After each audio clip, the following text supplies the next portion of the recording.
Halo guys, welcome back to Lotlok ID dengan gue Philip Fidlar di sini. Hari ini gue bakal membahas terkait dengan topik tanya hukum ya. Sebab ada yang menanyakan terkait apabila terjadi pengerusakan.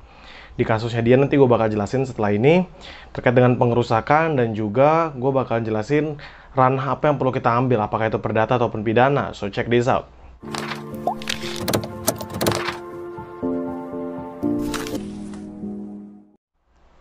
Nah, jadi itu terdapat pertanyaan ya. Selamat pagi Bapak Advokat. Ini mau nanya, warkop saya dirusak tetangga saya dan dilakukan 2 orang secara bersama-sama.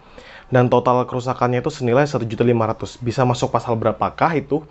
Nah gini, kalau misalnya kita bahas tentang pengerusakan ya, sebenarnya pengerusakan tuh kita bisa lihat di pasal 406 KUH Perdata. Nah, pasal 406 itu apa maksudnya?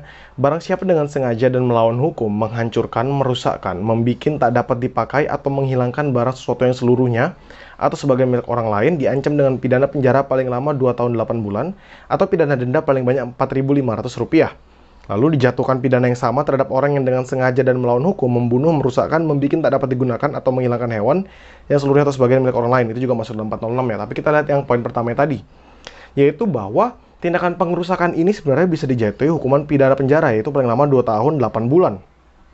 Masalahnya adalah seperti ini, terkait dengan kasus pengerusakan seperti ini, kalau misalnya kita ya sebagai orang awam, kan kita merasa sedih, cukup sedih. Saya paham gimana rasa usulnya, misalnya kita punya bisnis terus habis itu dirusakkan. Entah itu bisnis sebesar apapun atau bahkan sekecil apapun, seperti warkop atau warmindo dan lain sebagainya. Yang jadi permasalahan adalah kan kita butuh keadilan ya. Bagaimana cara kita bisa mendapatkan hal tersebut? Jujur, dari pandangan saya sendiri, untuk masuk ke ranah pidana itu nggak ada masalah.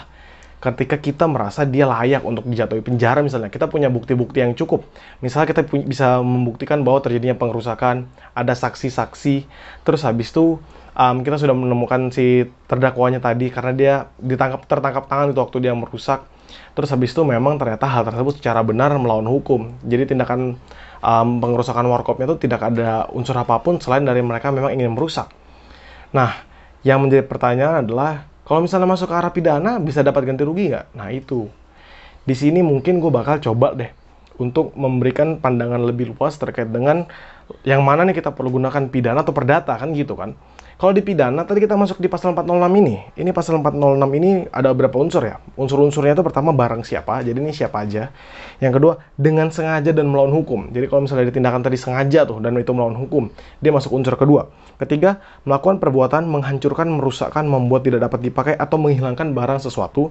Dan unsur keempat adalah barang tersebut seluruhnya atau sebagian adalah milik orang lain.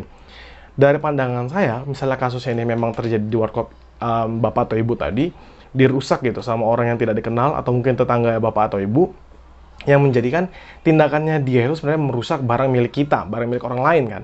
Sehingga unsur dari 1, 2, 3, dan 4 tadi itu terpenuhi semua, sehingga pasal 406 ini dapat dikenakan kepada mereka. Nah, yang menjadi permasalahan adalah seperti yang tadi saya katakan, yaitu tidak hanya pidana loh kita bisa masukin.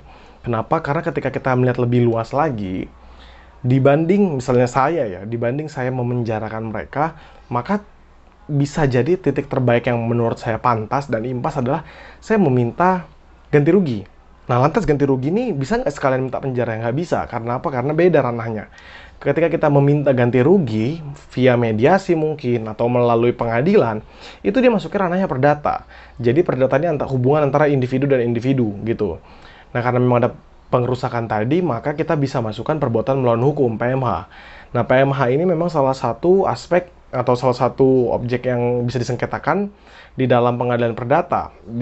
Untuk dasarnya sendiri dia ada di pasal 1365. Nah, perbuatan melawan hukum dalam konteks perdata diatur dalam pasal 1365 Kitab Undang-Undang Hukum Perdata. Dalam buku 3 BW itu perdata, pada bagian tentang perikatan-perikatan yang dilahirkan di undang-undang yang berbunyi, tiap perbuatan melanggar hukum yang membawa kerugian kepada orang lain mewajibkan orang yang karena salahnya menerbitkan kerugian itu mengganti kerugian tersebut. Nah, jadi langkah yang bisa diambil misalnya memang ya di hati kita adalah oke, kita coba buat lebih kekeluargaan aja, kita coba untuk berdamai, bisa dilewati urusan perdata ini. Mungkin bisa dipertemukan, misalnya tadi permasalahannya itu di suatu daerah ya, bisa dipertemukan di skala RT atau skala desa gitu, untuk menyelesaikan secara kekeluargaan aja untuk permasalahan seperti ini. Tapi jika memang tidak bisa kok diajukan ke pengadilan dan juga melimpahkan seluruh biaya perkaranya kepada si tergugat begitu. Karena berdasarkan bukti aja itu sudah benar-benar kuat ya kalau misalnya memang dirusak, dan pengerusakan itu secara sengaja loh kepada bisnis kita. Nah, ini juga tidak lepas dari setiap hal-hal yang perlu dipahami oleh masyarakat Indonesia. Ketika kita merasa dirugikan dan itu bernilai material, bernilai uang, kita bisa berpikiran apa yang kita inginkan. Apakah kita pengen dia di penjara atau kita pengen dia mengganti rugi?